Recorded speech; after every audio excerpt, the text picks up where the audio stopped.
Close your eyes and imagine. You wake up in your bed. The alarm clock is silent. Your phone doesn't ring. You step outside your door, and the world is empty. No voices, no cars, no people, no life except you. At first, your mind refuses to believe it.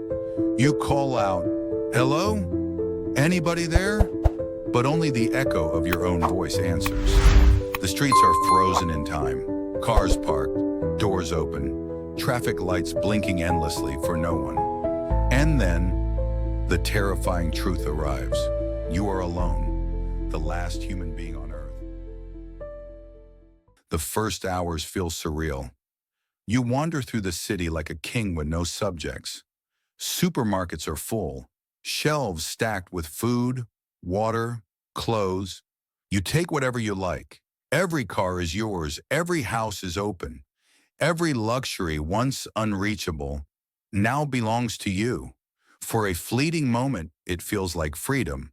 No one to judge you, no one to stop you. You can climb the tallest skyscraper, sleep inside the most expensive hotel, drive through red lights without consequence. The world is yours, but freedom without people is nothing more than an empty gift. And then, silence. A silence so deep it begins to suffocate you. No conversations, no laughter, no children playing in the streets. You hear only your footsteps, your breathing, your heartbeat. The human brain is not built for such emptiness. At night, the silence grows heavier. You leave the television running, the radio playing, just to hear something familiar. But one by one, the sounds vanish. The power grid fails. Darkness spreads across the city. For the first time in history, the world falls completely silent.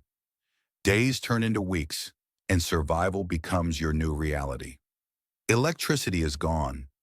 Refrigerators no longer work. Food begins to rot. You search for canned goods, bottled water, medicine.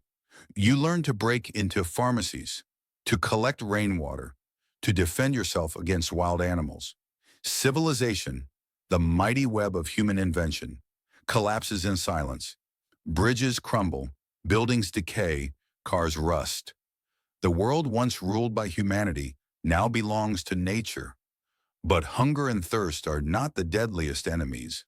The real enemy is loneliness. Without people, your mind begins to fracture. You speak to mannequins, whisper to photographs, invent conversations with shadows. You start leaving messages on walls. I was here. I existed. Every human is born to connect. Without that bond, the mind begins to destroy itself. Your worst nightmare is not the empty streets outside. It is the endless silence inside your head. And yet, there is beauty. With humanity gone, Earth begins to breathe again. Skies clear of smog. Rivers run pure. Forests take back the cities. Deer wander down empty highways. Wolves hunt in the suburbs. The silence is filled, not with human noise, but with the songs of birds, the rustle of leaves, the crash of waves. For the first time in centuries, the planet is alive, unchained, free. And you, the last human, witness both the tragedy and the miracle. But here lies the deepest question.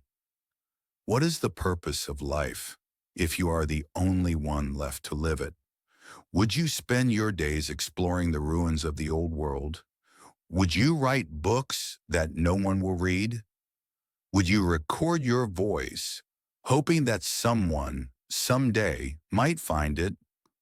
Or would you give in and let yourself vanish with the rest of your kind? The true apocalypse is not the end of humanity. It is the end of meaning. Perhaps being the last person on Earth is not about survival. It is about understanding that we were never meant to live alone, that our lives only matter because they are shared. So the question is not, what if you were the last human alive? The real question is, what will you do today while humanity is still here?